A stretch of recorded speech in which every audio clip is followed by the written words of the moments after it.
John Owen-Jones is an award-winning musical theatre actor and singer, best known for his portrayals of Jean Valjean in Les Miserables and the Phantom in The Phantom of the Opera. And this Christmas, John has released a Christmas single, Track 1, Holly Jolly Christmas, and Track 2, On Christmas Eve. Both tracks are taken from John Owen-Jones' The Christmas album, released last year.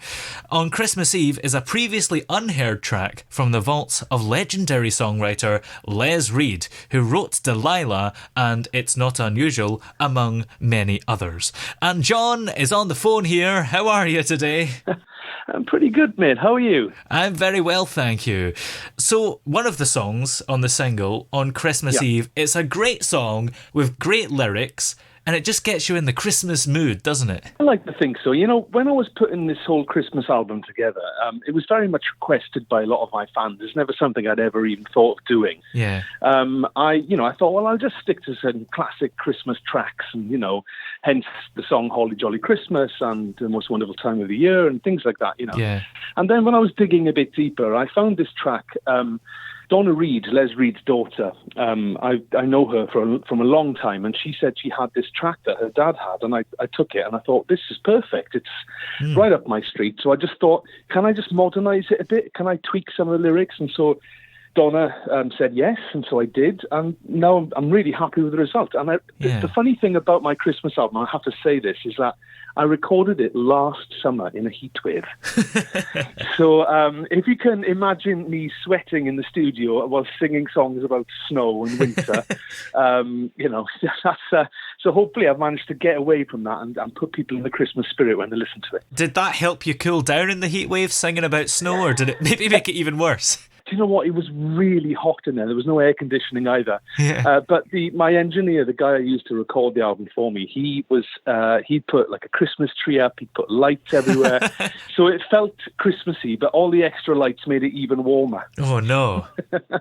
And hopefully we'll be able to warm up this Christmas by listening to your album. Yeah. Maybe you had a bit of a warm voice. I don't know if that's a thing. Well, yeah, maybe. And also, do you know what? If you want to warm up at Christmas time without putting the heating on and spending loads of money, maybe put my album on instead. Yes. Might be a cheaper way of warming up this Christmas. Yeah, the vibrations that come out of the speakers will create some kind of kinetic energy. Yeah.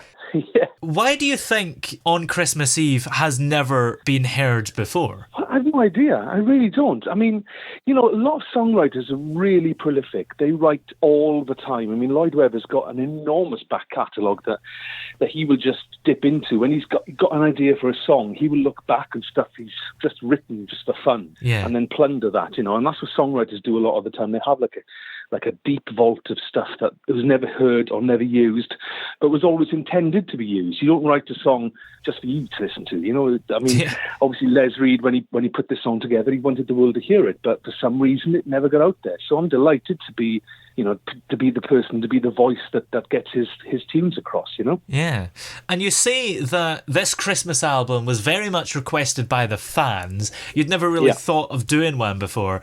That's what a lot of people say, I think. The Christmas album kind of just comes out of the blue because fans wanted it. They never dreamed of it, really. Well, yeah, and you can look at the classic Christmas albums. There's loads of brilliant Christmas albums out there. That Jamie Cullum springs to mind, and Michael Bublé, of course. But, my fans in particular, they know my voice. They wanted to hear me sing Christmas stuff. So when they put a Christmas album on, they could put my voice on, which is very lovely to hear, And it was very much one of those things where the more I thought about it, the more sense it made. Purely, and this is going to sound ridiculous, from a financial point of view, because it sells every year. You know what I mean?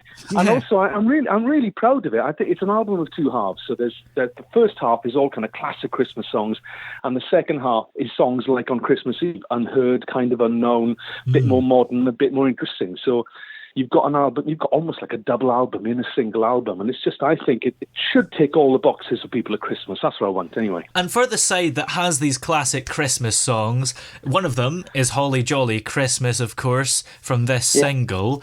Of course, there are loads of versions of these Christmas songs, aren't there? Do you think you've managed to put your own twist on it? Well, I mean, the whole idea behind that song was, actually we wanted to do the whole album live to begin with and just record stuff in a room and get that kind of party feeling. Yeah. And this song, there's There's a few sound effects on it. There's some laughter, and it sounds like it's somebody singing in your living room, which is kind of what you want that song to be, I think, and that's that was the vibe that we were going for, is that, the whole album was originally going to be like a live recording and live Christmas songs with the audience there, and like a warm feeling, everyone drinking around the fire. And I tried to emulate that just on this track instead, and I think it works. Yeah. Were there any Christmas songs that you wanted to record but didn't have space for? Yes, there was one in particular. I mean, I'm a huge rock fan. I know I'm known for musical theatre. I'm a huge rock fan. I would have loved to have covered The Darkness, Christmas Time, Don't Let the Bells End. Yeah. But, there are certain songs which I think are almost untouchable, and that's one of them. And there's no point doing a recording, for example, of Merry Christmas Everybody by Slade, or Wish It Could Be Christmas Every Day, because people will always go to the original versions. Yeah. But there are certain songs that you can kind of lend your voice to. But I think that the song by The Darkness is one of my favourite Christmas songs. It's the first Christmas song I play when it comes to Christmas songs. That's an interesting one, because maybe some people wouldn't expect the genre of rock with somebody like you, but it makes perfect sense because that has some very high notes in it. Famously, The Darkness have high notes. Yeah, and also, rock music is by its very nature very theatrical, so I love that side of it too. And The Darkness is one of my favourite bands. I think they were possibly the best rock band to come out of Britain in the last 30, 40 years, and I adore them, and that song in particular. In fact, I had money on that to go to number one when it came out. I had 50 quid in it. And it was on at something like 200 to 1. Nobody was and it came so close. Yeah. I would have made thousands of pounds, but it was robbed right at the last minute by some miserable Tears for Fears cover. Yes. But I didn't feel very Christmassy that weekend, I tell you. Yes. Now, when did you first realise that you wanted a career in musical theatre and singing and all of this? I grew up in a small town in South Wales, and opportunities were limited. My dad was a butcher, and I was, part of the family business, and I used to have a love for music and a love for theatre and stuff like that I just kind of, I used to love watching films and things. And I joined a theatre company, and I was very much interested in acting. I just thought everybody could sing. I'm Welsh. I mean, everybody does down there, Yeah. And, but then I was offered the choice to sing a solo in a cabaret concert as part of my youth theatre. And I was like, no way, I don't want to do that at all. But my director, a guy called Chris Reese, he said to me, look, if I give you a duet, will you do that? I said, no, I don't really want to do a duet either. So it's half as much work. Well, it's not really, is it? Because I still have to worry about it. But how about if you do it with this girl, Jill, who I know you've got a crush on, and we can direct it so that you can have a kiss at the end, like it's in the script. I'm like, oh, okay, I'll give it a go. So then I did that. I sang this song with this girl I really fancied. I kissed her at the end. Then I got a huge round of applause. And then I thought, this could be the life for me. Yeah, and that's kind of when I thought, do you know what? I love the feeling of belonging to a group of people all with a shared common goal, and that's what you have in the theatre company, and I love all that. And I just kind of found a real affinity for that when I was about 15, 16, and kind of never really looked back. It's always something I wouldn't know what else to do now, to be honest. It's always been something I've done, and hopefully it'll always be something I do. For a lot of people, the very idea of singing in front of a huge crowd of people terrifies them. So do you think it excites you? I mean, do you still get nervous? Well, I only ever get nervous if I'm not prepared, and that's the worst thing. And Christmas time particularly is a really busy time for actors and concert performers like myself, because we jump from different Christmas concert to different Christmas concert. I'm doing concerts in the Isle of Wight, in Belfast, in Dublin, in London, all over the place this Christmas, and different songs and different concerts. And so I'm suddenly having to learn stuff I've never heard before. And then because I'm doing so much, I'm never quite prepared enough. And that's when I get nervous. I go on not entirely knowing how it's going to go. Do you know what I mean? Because I haven't rehearsed something enough. And that's so Christmas time is the busiest and also the most nerve-wracking time for me as a performer. But otherwise, if I'm well rehearsed, and it's a big concert that I know all the words and I know what I'm going to do, or if it's a show I've rehearsed for 6 weeks, I'm never really nervous because I'm prepared, Yeah. Yeah. And also, you've got to remember, as a performer, the audience, 99.9% of them are there to see you do well and want to enjoy the show. There's always the odd person that doesn't. But when you realise that, it kind of takes the nerves away because you all want the whole thing to be a nice experience, Yeah, for sure. Christmas is, of course, a busy time, but is that maybe a good thing? Because it means you've got a lot of work. And if the work dries up, that's what you need to worry about. Well, yeah, of course, for the last few years in my industry, I'm not sure what's been like on the radio side of the world, but in my industry, particularly, live performances all just stopped all of a sudden overnight. And suddenly all my work dried up. Yeah. And so now I don't say no to anything. And, all the stuff that's coming up at Christmas time, yes, it's really busy, but, I'm just like putting the money in the bank and saving it for a rainy day because, that's what you have to do. If I've learned one thing over the last few years is to not expect everything just to happen. You have to make sure that you prepare for the future. In the early days, you never really had any formal singing training, did you? So did you just naturally have a great voice? Or did you teach yourself, or how did it work? Well, I used to sing along to, being a rock fan, rock music. I used to sing along, I used to emulate that, and I used to really like Pavarotti. And of course, being Welsh, there's a choral tradition down there, so I would listen to choirs and stuff, and I would sing along and just kind of copy the sound. That's how opera singers discover they're opera singers, by copying other opera singers. They kind of pretend to be an opera singer, and then suddenly they've got, I can do this. Yeah. It's like you do an impersonation, and then suddenly you realise you can do it. And that's how I found my voice. I wasn't really interested in singing at all. I played the drums and played the guitar. I'd never really wanted to be a singer. But then I went to drama school, and, I realised that I actually had an extra string to my bow that would help me in the professional workplace. I was able to sing. So I left drama school. I went straight into work, worked solidly for a number of years, and some of the best actors I've ever known who were in drama school with me never worked because they didn't have that one extra thing. And I had the voice. So I when I was in drama school as well, I learned how to produce the sound safely as an actor. And then we had some singing lessons, and I had one singing lesson. And the singing teacher said to me, I don't want you to have any more singing lessons because what you do is natural. And if I start telling you about it, it might mess you up because you might start thinking about it too much, and you might start getting concerned with how you do it. And your natural technique is there. You shouldn't really do anything to it because it might get spoiled. And that's what I did. So I've never had anything but one singing lesson. Yeah. So do you know what you're doing despite the fact that you haven't had any guidance? Well, I suppose it's like, any kind of...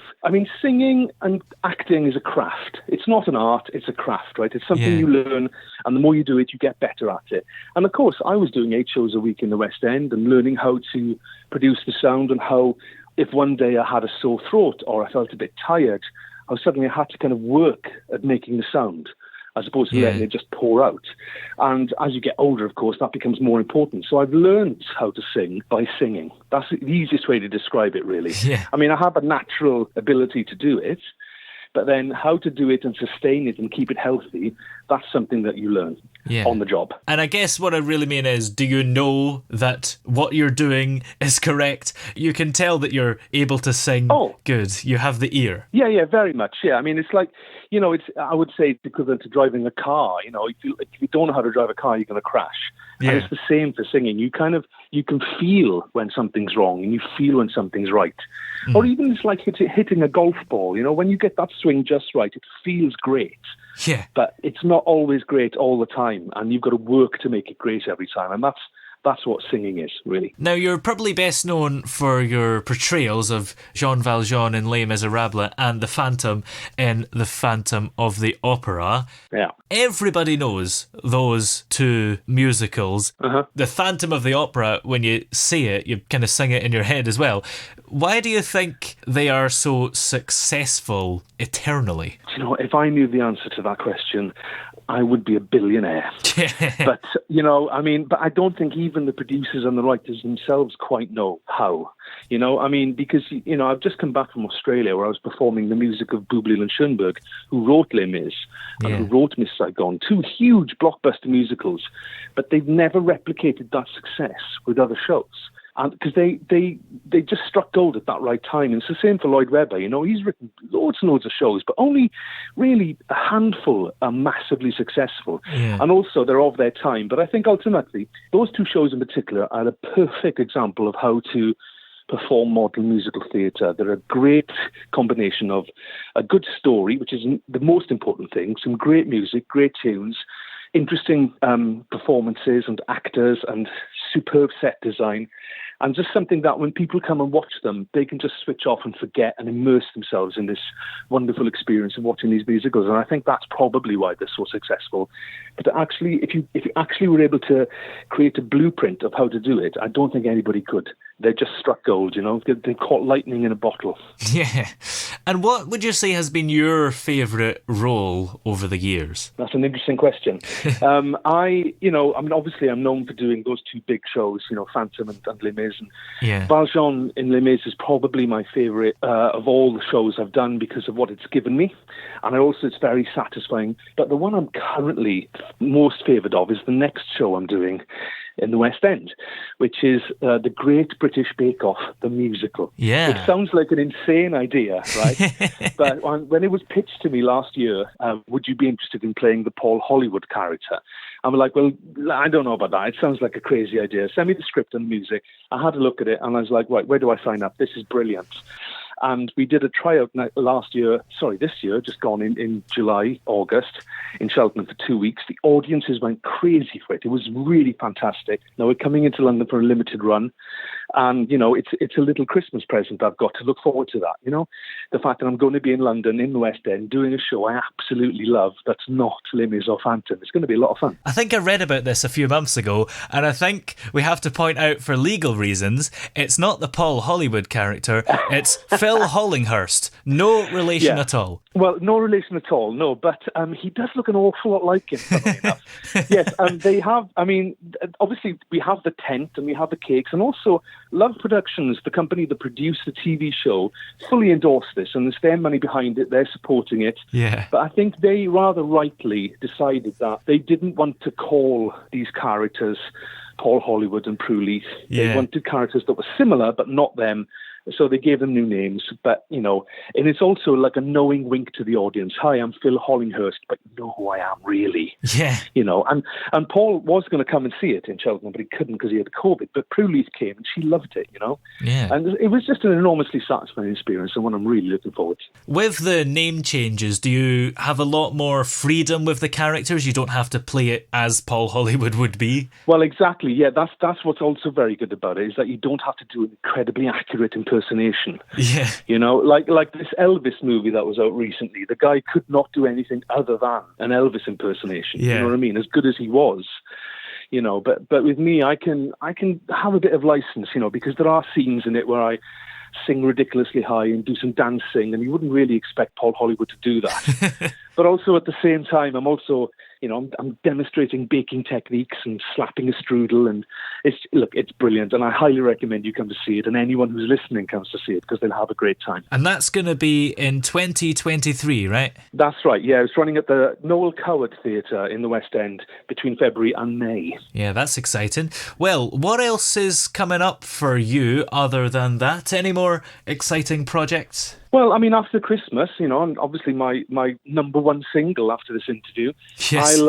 I've got some Christmas concerts lined up, and then I'm going to Japan to perform over there in a show called Voices of the West End, and then I'm concentrating solely on Great British Bake Off. But I'm looking into making another album as well. I'm starting the process of that, starting thinking about that, because I have to release one every couple of years, and my last proper album that was like musical theatre kind of based, was in 2019. And, so it's time now to start thinking about the next one, I think. Yeah. I've put £50 on Christmas Eve getting to number one. And also, just for insurance, another £50 on Holly Jolly Christmas. So I'm in the money either way. Well, you are, if you are a betting company. If you're a bookie, you're definitely going to keep that money, mate, because that £100 is not going to go anywhere other than into the bookie's pocket, let me tell you. Yeah. What are you up to for Christmas? Anything exciting? No, not really. Well, actually, because I'm, as I said, I'm working everywhere, so I've only really got about 3 days. where I'll be spending some time with the family. But I'm performing in Belfast in the run up to Christmas, and then I come home, have a couple of days at home for Christmas, and then I go to Dublin to perform for New Year's Eve. So yeah, it's work. So, but as I said earlier, I used to be a butcher, so Christmas was the busiest time then. So it's always been the busiest time of my life, Christmas. Well, the new singles are called Holly Jolly Christmas and On Christmas Eve, taken from John Owen-Jones's The Christmas Album, which are available to stream, download and buy and whatever right now, aren't they?